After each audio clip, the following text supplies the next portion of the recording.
Ok, bonjour tout le monde, c'est à moi de passer. J'espère qu'on s'amuse, je sais pas. Mais en tout cas, c'est à moi de vous présenter mon sujet qui est l'évolution du cinéma des années 60 à 90. C'est une période super importante où le cinéma change complètement. Les règles disparaissent et on voit des aspects plus sombres du cinéma, des thèmes plus sombres, comme plus de violence, plus adulte, plus politique. Et surtout, les réalisateurs deviennent plus libres. On va voir ça en 4 chapitres. Donc en premier temps, les années 60, puis les années 70, 80, et le dernier chapitre, les années 90 et l'apparition de la nouvelle génération. Ah bah, c'est parti. Les années 60, la fin de la censure et le début d'un cinéma plus libre. Donc dans les années 60, il se passe quelque chose de très important aux États-Unis. C'est la fin de la censure stricte au cinéma. Avant, pendant plusieurs décennies, il y avait plusieurs règles qu'on appelait le code ICE. On ne pouvait pas montrer trop de sexualité, de violence, ni parler de certaines institutions. Tout était très contrôlé. Mais dans les années 60, la société, elle change. On commence à oublier le code ICE. Il y a les mouvements des droits civiques, des manifestations, la guerre du Vietnam. Les jeunes commencent à remettre en question l'autorité. Et le cinéma commence à suivre ce mouvement.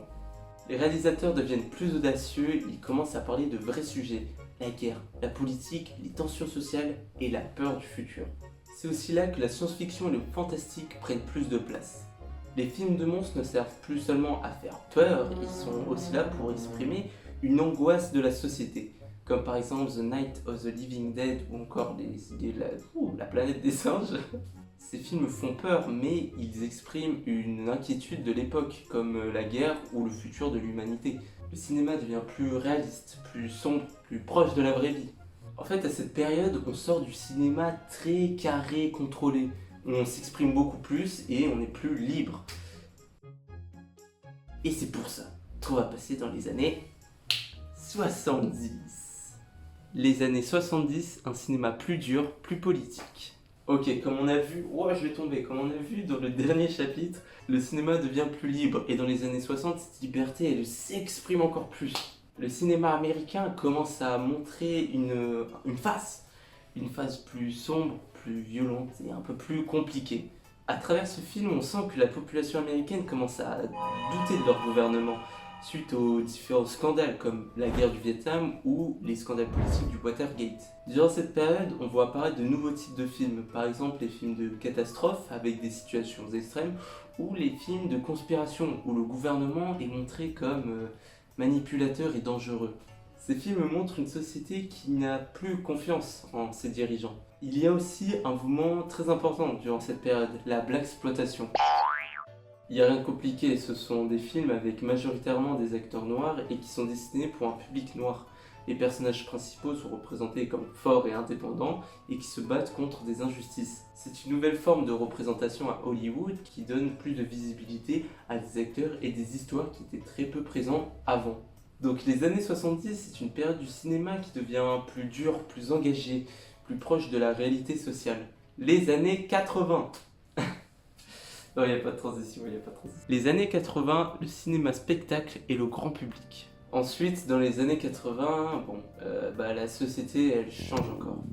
Hollywood commence à produire des films qui demandent de plus en plus de budget, et on comprend la stratégie qui est de toucher un public énorme. Les films deviennent plus spectaculaires, avec plus d'action, plus d'effets spéciaux et plus de divertissement. C'est le moment où le cinéma devient une vraie industrie mondiale. Mais en même temps, il y a des réalisateurs qui produisent des films plus personnels, plus artistiques. On a par exemple Woody Allen qui fait des films centrés sur les relations humaines, les doutes, l'amour, la vie quotidienne. Michael Cimino qui propose des films très intenses et très marquants. David Leitch qui crée des univers très étranges, parfois dérangeants, presque comme des rêves ou des cauchemars. Ces réalisateurs montrent qu'on peut faire des films très originaux malgré une période du cinéma qui est très commerciale. Bon, pour résumer, les années 80, c'est un mélange de gros cinéma à gros budget et des films plus personnels et artistiques de réalisateurs originaux. Bon, on a fini avec cette période et on va passer la fin des années 80 et 90, une nouvelle génération arrive. Donc à partir de la fin des années 80 et surtout 90, Une nouvelle vague de réalisateurs arrive. On peut parler par exemple des Coen Brothers ou de Quentin Tarantino. Ces réalisateurs, ils ont grandi avec toutes sortes de films, que ce soit à la télévision, des cassettes vidéo ou du cinéma en lui-même. Ils ont vu des centaines de films dans tous les styles et cela se voit dans leur travail, dans leurs travaux, je sais pas. Leurs films sont souvent inspirés d'anciens genres, remplis de références avec des dialogues marquants et une mise en scène très stylisée. On peut aussi parler d'un thème qui est beaucoup plus présent et graphique qu'avant, la violence, qui est ici utilisée de manière très travaillée, presque même artistique. On sent que leur cinéma est très influencé par la culture pop, que ce soit par les séries, les films d'action, par tout ce qu'ils ont regardé en grandissant, quoi.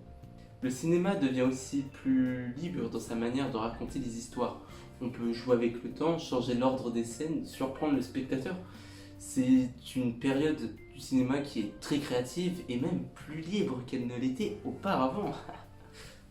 Super mignon. Bon, pour conclure, entre les années 60 et les années 90, le cinéma américain traverse une période de transformation énorme. Dans les années 60, il se libère avec la fin de la censure et commence à parler de vrais sujets plus sérieux. Dans les années 70, il devient plus politique, plus critique et plus proche de la réalité sociale. Dans les années 80, il devient plus spectaculaire et cherche à toucher le grand public tout en gardant des réalisateurs très créatifs. Et dans les années 90, une nouvelle génération arrive avec un style plus moderne, influencé par la télévision et la culture populaire. Ce qu'il faut retenir de tout ça, c'est que le cinéma évolue avec son temps. Il reflète les peurs, les changements, les tensions, mais aussi les envies de divertissement des gens. Et cette période des années 60 à 90 ont posé les bases du cinéma que l'on connaît aujourd'hui. Bon voilà, j'ai fini. Merci beaucoup d'avoir regardé la vidéo, j'espère qu'elle vous a plu.